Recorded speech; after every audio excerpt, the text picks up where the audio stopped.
We're going to have a look at passing the guard now. So I'm going to talk more in terms of concepts because right now it could be a while before we actually get back in. So if I show you individual techniques, there's a chance that you might not retain them so well. But if you can get some of these concepts and ideas like ingrained into your system, then it's going to be a lot easier when we finally get back to rolling, trying to apply all this stuff. So if I take my opponent who's here, and this is roughly his guard. He's got his legs or arms framing pointed towards me here. I'm engaged here. What he's looking to do is keep me in front of him here. Right? So whenever we're in this situation, he has a frame, he has a defense, he's able to prevent me passing. Right? If I walk forwards here, he's in contact. And this is an inanimate object. It's pretty easy for me to move around it, right? And for me to demonstrate it, right, I need to actively move it with me. In reality, what we're looking at is an opponent that's going to be moving, tracking us, following us, right? So we need to do something to take away his frame or to get around this frame, right? In this case, I'm not going to break this chair, but I could do that by folding the legs down here, right? I can physically move the chair to the side. So I'm into the guard pass here. I can get through to his upper body, right? Or yes, obviously I can attack the legs and the arms from here as well too. But this is just, you know, an inanimate chair. It's very easy for me to move it here, right? But already this is starting to work my arms, right, and my shoulders quite a lot. And if it's someone moving actively, right, it's going to be a lot harder to do. So we can take it a step further here, right? I can go up and down as well. So I can go up and over, here, up and over, or also I can go down and go under and through, here, sit through, come under, here, I can go under, sit through. I'm doing this obviously a little bit more carefully because this is a chair and I don't want to bump my head on it.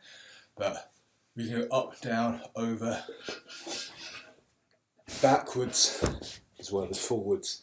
Very important to remember that we have a lot of different ways to move around our opponent's guard, right? And to be good at this, you need to be able to combine all of these, be able to go forwards, backwards, left, right, up and down, okay? And we're also going to combine passing quickly at a distance, coming in and pressuring as well, right? So all of these different directions we can move in, right? And then also pressure passing and speed passing, being able to transition quickly between one and the other, very, very important.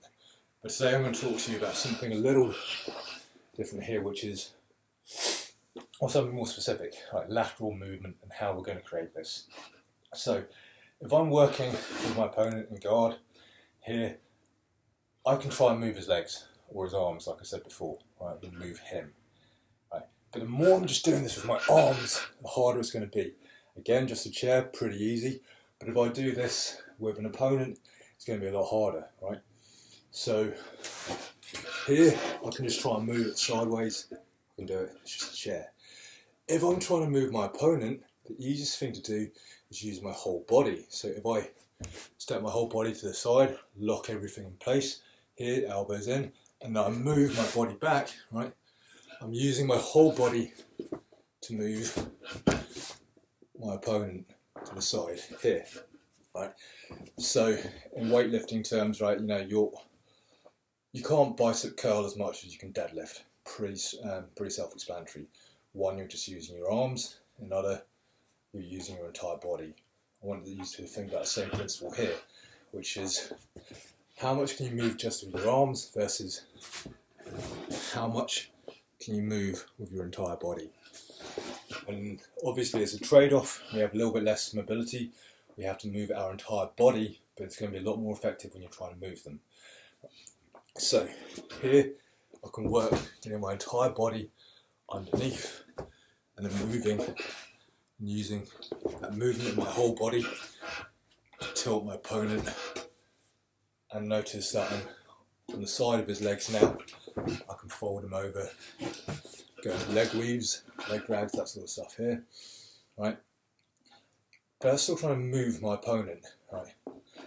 What I can also do here is move myself. And to do that, what I'm going to do, if I just move here, and this is not a chair, it's an actual opponent, then he's going to follow me around. So instead of using my whole body to move him, I can also try and use, just move myself and use my body to hold him in place.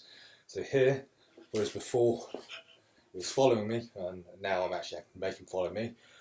But if I hold him in place, if I stiff arm, drop my weight, keep everything tight, and I just move myself, I can keep him in place here. I can immobilise him and then walk around here. Put pressure to stop him from moving, and I move my whole body. Right. Here, lock him in place, stop him moving and following, I'll move myself to the side. So again, we're moving ourselves, right? Not just the opponent. So essentially we have 3 different ways of addressing the problem. 1 is just trying to move them however. 2 is using your entire body to move them as efficiently as possible. And 3 would be holding them in place while moving yourself. Now there's going to be a time and place for all of those, but ideally we want to be looking at 2 and 3, right? Using your whole body to move them, or holding them in place and moving yourself exclusively.